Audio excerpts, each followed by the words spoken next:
Hello guys, thank you for joining me again this week, and thank you to recent subscribers, likes and comments. It really means a lot to me, that does. Thank you very much. But yeah, we are starting to wind down a little bit now down the allotment, so I'm going to be doing a little bit of planning today, hopefully ready for next year. But I do still have some things in the ground. I've still got a lot of cabbages. I mean, they can keep going for, I can pick them in the winter. The cold doesn't really affect them. Potatoes, I mean, I can leave them in the ground, but I don't want to leave them too long, so you've got more chance of them being eaten by worms. So I'll get some more up today anyway. All my corns are now finished. Speaking of corns, the 2 corns last week I actually forgot to pick off. So we might as well have a good look together what they like. And they're not the best. This one looks okay. That one actually broke in half. The other one, other part is here. And it hasn't formed that well, so I'll leave that. I've got hiccups again. So apart from that, these 2 look absolutely fine. I mean, that's, well, what I mean by 2, I mean 1.5. I did actually start trying to burn off this bit of bramble that I've already cut down, because technically we are now allowed to do fires, but unfortunately because of all the rain we had, it's still too damp. So I've got to think of another idea for that. So yeah, I'll start at the top end and I'm going to show you. Sorry, I got hiccups. Yeah, I'm going to stick to what I said I was going to do last time, where the small raised beds are now. I'm going to get all them up, clean all the wood chippings, and the cabbages will go there next year. I'm not going to do it just yet because I've still got crops in some of the beds. Butcher squash still doing okay. I will potentially move the bigger raised bed. This one I'll leave here because that's got my blueberries in. And I'll even leave this one as well, where the what was there now? I've gone blank. But yeah. A few moments later. Bloody beans. It took me, why did it take me that long to think of that? I don't know. But yeah, I can keep these here. I'll just separate it off. And what I'll do here, I can put potatoes. And here, I can also put potatoes. I've still not decided what to do with this year. I'm still not sure whether to dig it out or not. I've got a feeling it's going to be hard work because there's going to be a lot of roots underneath. But all this part here as well, all this will be potatoes because rotation is extremely important. Because potatoes are growing on there this year, I'm going to have to do something different on this side. What I'm thinking as well here, I will put my corns on this part here. I need to think of a way with my onions as well because I seem to be struggling with them. So if any of you guys can give me some advice about growing onions, yeah, any advice will help.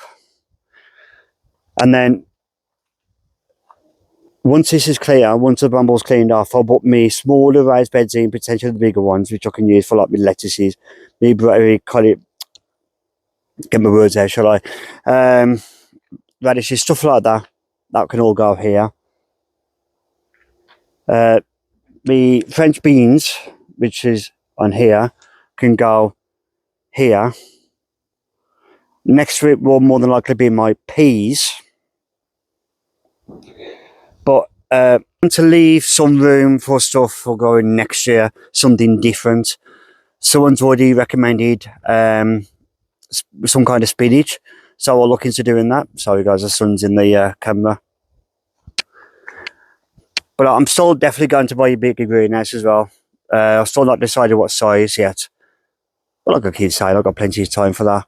And next year, peas, I'm going to do petit pois peas again because I did actually do okay with them last year. Where this year, peas have not been as good, even though I still had some. But yeah, I'm going to also start buying seeds because you need new seeds every year because I've struggled this year with certain things. And also look at different things. I mean, I saw on television somebody growing a purple cauliflower. And I'm thinking maybe I could try that. So I'll find out what the name of that is as well. Which, if I do, I'll pop it here.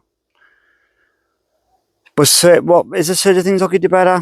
Yeah, I can definitely do better regarding like my cauliflowers. and my broccolis because them haven't done too good this year. Whether it's because I left them too long or but they've been too late, I don't know. Or maybe the ground hadn't got enough nutrients. So next year I've got to look at maybe putting some more bone meal down and some more of them chicken manure pellets as well. But yeah, until then, I mean, until this year's finished, I can't really plan too much because I have still got stuff in the ground. And then it's just a matter of just doing all the weeding, cleaning everything. Now, one thing I will also show you is that this side here, if you look, this it's actually quite low down from the slabs compared to this side. So what I'm thinking of doing, it might take a lot, is, well, I've got this compost here. I know there's biomeat there as well, but if I can get some of the better stuff here, wiggle it, and I can raise that side up a little bit, because yeah, because the soil, it is quite low down here. I don't necessarily need to do that. I suppose I'll see how I feel. It all depends if I can bother to do it, but who knows. So I'm going to start now. I'm going to dig some more potatoes up, and I may even cut the corns down. I think I'll start off with doing the corns. I'm only going to cut them off at the roots, and I'll let the roots in. So I'll start off with that part first. So I'm going to put my phone on the tripod, and we'll make a start.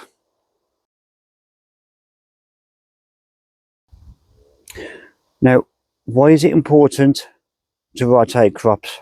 Now, crop rotation is important because it improves soil fertility, it breaks down pest and disease cycles, it reduces soil erosion, and enhances biodiversity. By alternating different crops in the same field, farmers can naturally replenish soil nutrients, disrupt pest and pathogen life cycles, build better soil structure, and support a healthier farm ecosystem, leading to higher yields and reduced reliance on chemical inputs.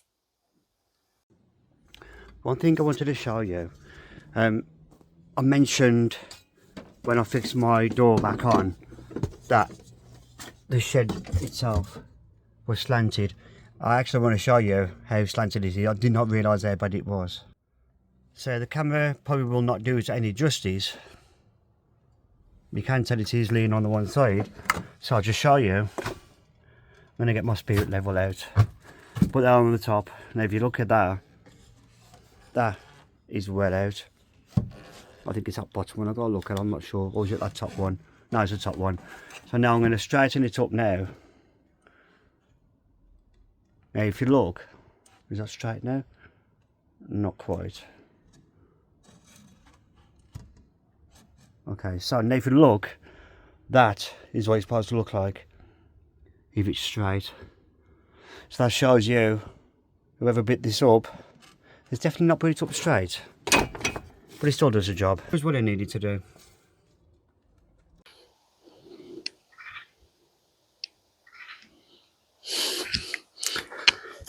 I'm going to use these farmers cutters because I like these.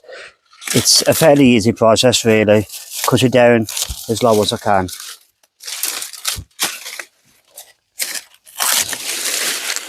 Last week when I picked up my grapes, I tried them. It was actually very nice. So the smaller ones were quite a little bit bitter because maybe they hadn't been left long enough. All the others were good, but maybe I can use them ones to make some sort of jam. So there's going to be plenty of them, and it's always good to do something different as well.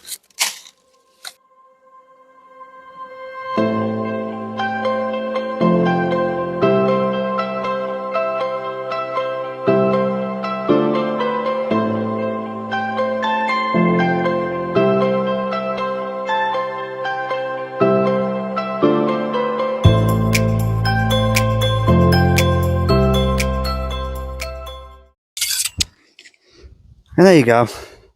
But the mini pole, and I'll take them down the top end later. I'll leave these for now. Like I said, these are going to be too much hassle to dig up. I'm going to keep that down because I don't want the weeds to come back through anytime soon. You can guarantee as soon as this is pulled up, all the weeds will start coming through. Them slabs will be moved as well. Not sure if I'll reuse them. I don't know yet. And then my next job, I'm going to have to start weeding next door to where my peas was last year. But again, I think it's a matter of just getting the kicky digger, turning the soil over, So I don't think the weeds are going to grow that much now. But so yeah, that's what I dropped. That's one drop done. I'm going to get rid of that now, put it into the compost down at the bottom. And I'm going to come back and I'm going to peel some peel. What? And dig some potatoes up. And then next time you see me, hopefully I'll have a nice pile of potatoes. Let's see. We'll see you in a minute. 2,000 years later. So I picked a few potatoes and a few other bits as well. I haven't gone overboard with the potatoes because I can only take so many back on bike.